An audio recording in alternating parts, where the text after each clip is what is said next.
The storage unit I was never supposed to open.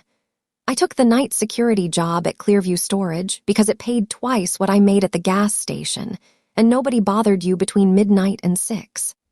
The owner, Mr. Hendricks, was maybe 70 and walked with a cane that clicked on the concrete floors. He showed me around on my first shift, explained the patrol route, how to log the checks, where the breaker box was if a motion light went out. Then he stopped at the end of C hallway and tapped his cane twice on the floor. "You'll check Unit 214 every night at exactly 2 in the morning," he said. "You'll shine your flashlight through the vent slats at the bottom of the door. You'll count to 10. Then you'll mark it checked and move on." I looked at the door. It was identical to every other unit except for one thing. The number plate was bolted on upside down, so the 4 looked like an upside-down 4, and the 1 looked wrong somehow. "What am I checking for?" I asked. "Doesn't matter," he said. "Just that you check it every night, 2 a.m. exactly, not earlier, not later. You got a watch." I showed him my phone. "Get a watch," he said. "Phones die, watches don't." He bought me one the next day, cheap digital thing from the pharmacy, but it kept time. The job was easy. I did my rounds, checked locks, made sure the gates were secure. Most nights I saw nobody. Sometimes kids would rattle the fence around 1 or 2 in the morning, but they always left when I walked over with my flashlight. At 1:55, I'd head to C hallway and wait by Unit 214, watching the second hand on my watch tick closer to 2. The first week, I did exactly what Mr. Hendricks said. Knelt down, shined my light through the vent slats, counted to 10, moved on. The unit looked empty from what I could see. Concrete floor, shadows in the back corners, nothing else. The second week, I started wondering who rented it. I checked the logbook in the office. Every other unit had a name, a phone number, a rental date. Unit 214 wasn't listed. I searched the computer files, nothing. I asked Mr. Hendricks about it on a Thursday when he came by to drop off my paycheck. "There is no Unit 214, he said. "But I check it every night," I said. "No, you check the door at the end of C hallway," he said. "That's different." He left before I could ask what he meant. I started paying more attention during my 2 a.m. checks. The third week, I thought I saw something move in the back corner when my flashlight swept across. Just a shift in the shadows, maybe. I counted to 10 like always and moved on, but my hands were shaking. The fourth week, I heard something. I was on 8 in my count when I heard a scraping sound. Like something being dragged across concrete. Slow and deliberate. I stopped counting. The scraping stopped. I finished my count, stood up fast, and walked away. I didn't run, but I wanted to. I called in sick the next night. Mr. Hendricks called me back within 5 minutes. "You can't miss the check," he said. "I've got the flu," I lied. "I don't care if you're dying," he said, and his voice had an edge I'd never heard before. "You show up tonight and you do the check at 2 a.m. or you're fired and you'll owe me for breach of contract." "I didn't sign a contract," I said. "Yes," he said. "You did." He was right. I'd signed something my first day, barely read it. I went in that night. At 1:55, I stood at the end of C hallway, staring at the upside-down number plate. My watch ticked toward 2.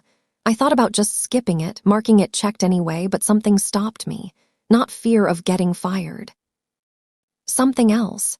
A feeling that skipping the check would be worse than whatever I might see. At exactly 2 a.m., I knelt down and shined my light through the vent. The unit wasn't empty anymore. There was a chair in the middle of the concrete floor, metal folding chair facing the door. Nobody was sitting in it, but there was something on the seat. I couldn't tell what, something dark and wet-looking. I counted to 10. My voice came out in a whisper. When I reached 10, the chair scraped backward 6 inches. No one touched it. It just moved. I stood up and walked back to the office and sat in the dark with my hands clenched together until my shift ended at 6. Mr. Hendricks was waiting in the parking lot when I left. "You did good," he said. "What's in there?" I asked. He looked at me for a long moment. "Something that needs to be checked on," he said finally. "Something that needs to know someone's paying attention." "Why me?" "Because you're here," he said. "That's all it takes." I thought about quitting. I thought about it for 2 days. But the pay was good and I needed it, and part of me wondered what would happen if I didn't show up. If no one did the check, I didn't like where that wondering led. The chair moved every night after that, sometimes just an inch, sometimes across half the unit. It was always facing the door. The thing on the seat stayed there, and I never looked at it long enough to figure out what it was. Then one night in my 8th week, I got to see hallway at 155 and the door to unit 214 was open. Just 6 inches, enough to see inside.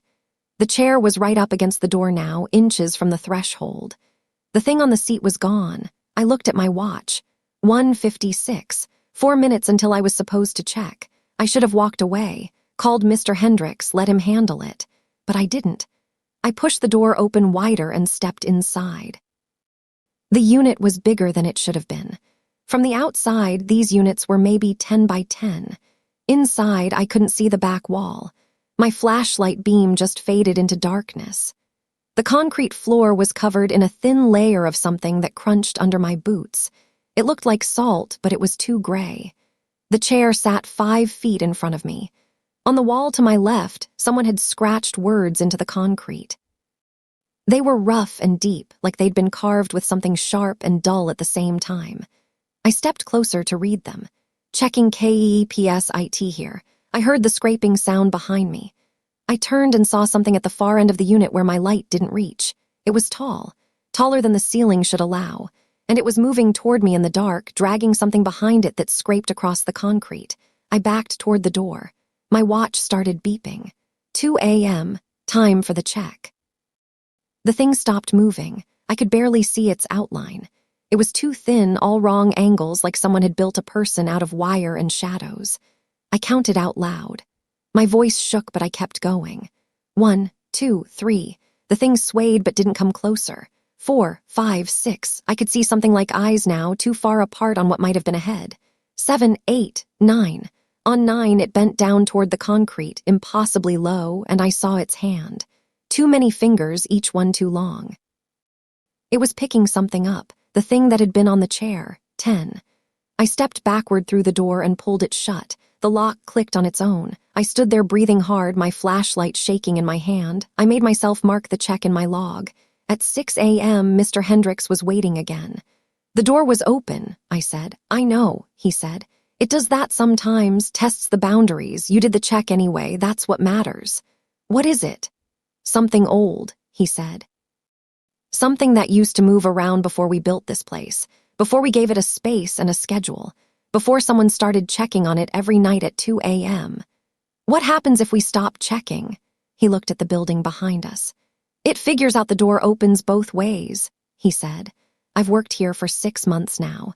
Unit 214 is always on my route. Sometimes the doors open a crack when I get there. Sometimes I hear movement inside before I do the check. Sometimes the chair is in a different position, and once there were 2 chairs, both facing the door. But every night at exactly 2 a.m., I kneel down and shine my light through the vent slats and count to 10. And every night, whatever is in there stops moving when I count. It stays on its side of the door. It stays checked on. Mr. Hendricks is training someone new next week. Young kid, maybe 20. I heard him give the same speech I got about Unit 214. Check it every night at 2 a.m. Shine your light through the vent. Count to 10. Don't ask questions. The kid asked why. Because someone has to, Mr. Hendricks said. I'm moving to a day shift at a warehouse across town. Better hours, same pay. I should feel relieved. But every night at 1:55, I wake up and check my watch, and I think about that door at the end of C hallway. I think about the thing behind it, waiting for someone to mark it checked, waiting to know someone's still paying attention. And I wonder what it does at 1:59 in that 1 minute before someone kneels down to check. I wonder if it moves toward the door, if it tests the lock, if it remembers what it was like before this place was built, when there were no doors and no checks and nothing to keep it in one spot. I wonder if the new kid will show up on time his first night. I wonder what happens if he doesn't. Drop your verdict in the comments. Wait, what?